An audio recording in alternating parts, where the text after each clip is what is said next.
Hi guys, welcome back to the Tech Chat. Now this is what most people think a desktop PC looks like, a gaming rig. A big, heavy tower that gives you a good workout every time you want to move it. It weighs about 15 kilograms. This is a proper behemoth of a PC, but it's not unusual. It's only a mid-tower Antec 900 II. Now compare this to this.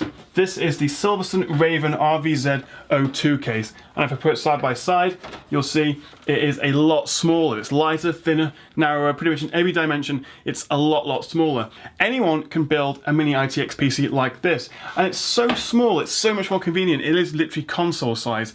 Of course, for those of you out there who are serious overclockers or perhaps have older, less efficient and hotter hardware, you may be concerned that cases like this, which have no fans, you may have issues around cooling and temperatures. Well, in my experience with the 1060 graphics card in here and the latest Skylake processor, it was only around 5 to 8 degrees hotter than in the full-size desktop here. Of course, the fans are smaller, there's no actual fans on the case, and generally there's just less airflow going around, but actually stood up in this vertical position, which is better than horizontally for cooling, it wasn't that much hotter, but in return for being a little bit more fiddly to put together, you do get a thin and light gaming PC, which I can just really easily pick up like this and, you know, take wherever I want. If you want to take it to your mate's house for a LAN party, an old school LAN party, or in my case it's quite convenient because I live half the week in London, so I can just chuck it in a bag, not chuck it, carefully put it in a bag and take it up with me, so the portability is really useful. And also the fact that I actually have a HTC Vive headset, the virtual reality headset, which I use in my living room because that's the only space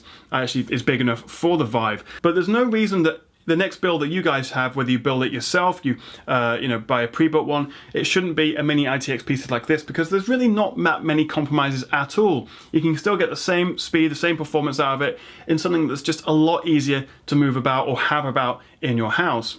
So how does it all work? How does everything fit in here? And what do you need to do to build one like this? Well, first of all, let's talk about motherboards. There are three main kinds for desktop PCs. From small to large, you've got mini ITX, which is in here, micro ATX, and ATX, which I have the full-size one in the desktop PC. Of course, with reduced size comes some reduced functionality. More than one graphics card in SLI and Crossfire isn't really an option here in mini ITX, as you probably only have 1 or 2 PCIe ports.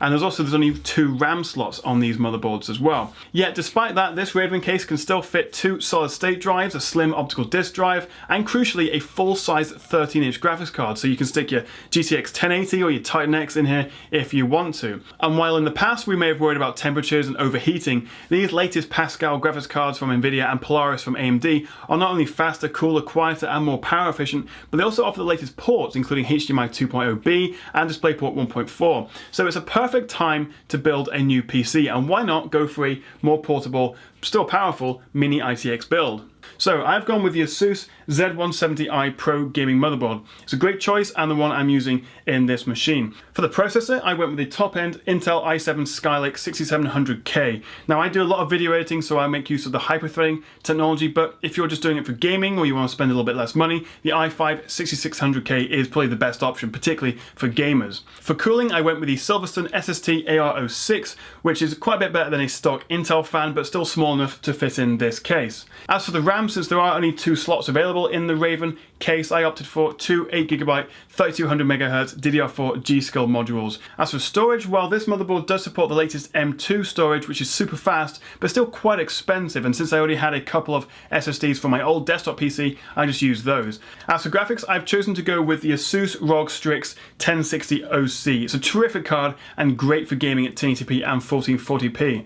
Although for the highest frame rates, or if you play at 4K, the 1070 or 1080 probably would be a better option. Alternatively, the AMD RX 480 is a great budget option. But all of these cards have the latest ports and support VR, which is one of the reasons you might want a portable, smaller PC in the first place.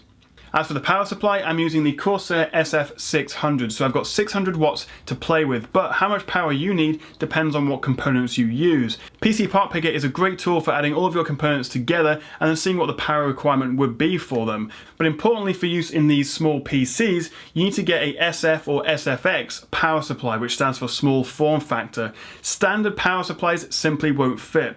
And also try to avoid SFX PSUs with a fan smaller than 90mm, like 60mm 60mm, which are quite common, as larger fans don't have to spin quite as fast and are therefore quieter, which is quite important if you have your PC in your living room or on your desk like this. So make sure it's a small form factor PSU, make sure you've got enough power, and also make sure the fans are a bit bigger than 60mm. I put links in the description below to all of my recommended parts as well if you want to go and check those out. So the overall cost for this build without Windows or the SSDs is around £1,000 or $1,200, but if you opt for the i5 rather than the i7 and perhaps get a cheaper model of the graphics card, maybe a cheaper 1060 or the budget RX 480, that'll knock a couple of hundred off. And that's not bad at all, I don't think, for what is a very capable PC which you can easily build yourself.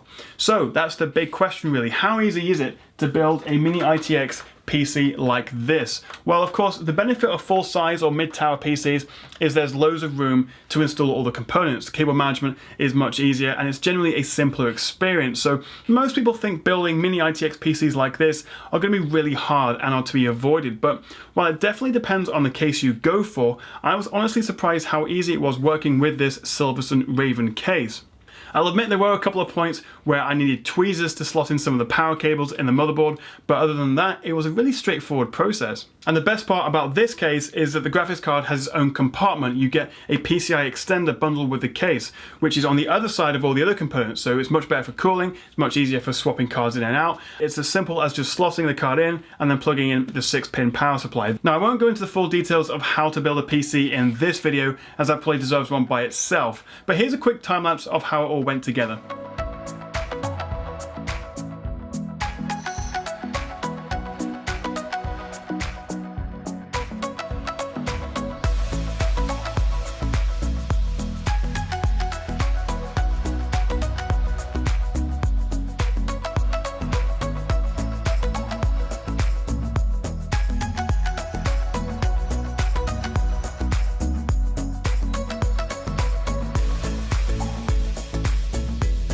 So it really isn't very hard at all. Anyone can build a mini ITX PC. Just make sure you've got all the right components to start with, perhaps all laid out to make it simple, including thermal paste. People always forget to buy thermal paste for the processor, as well as a screwdriver and the manual for the case and the motherboard to hand. And 2 or 3 cups of tea later, you're all done. It's actually a remarkably simple process and not much harder at all than building a full-size ATX PC in a mid or full tower.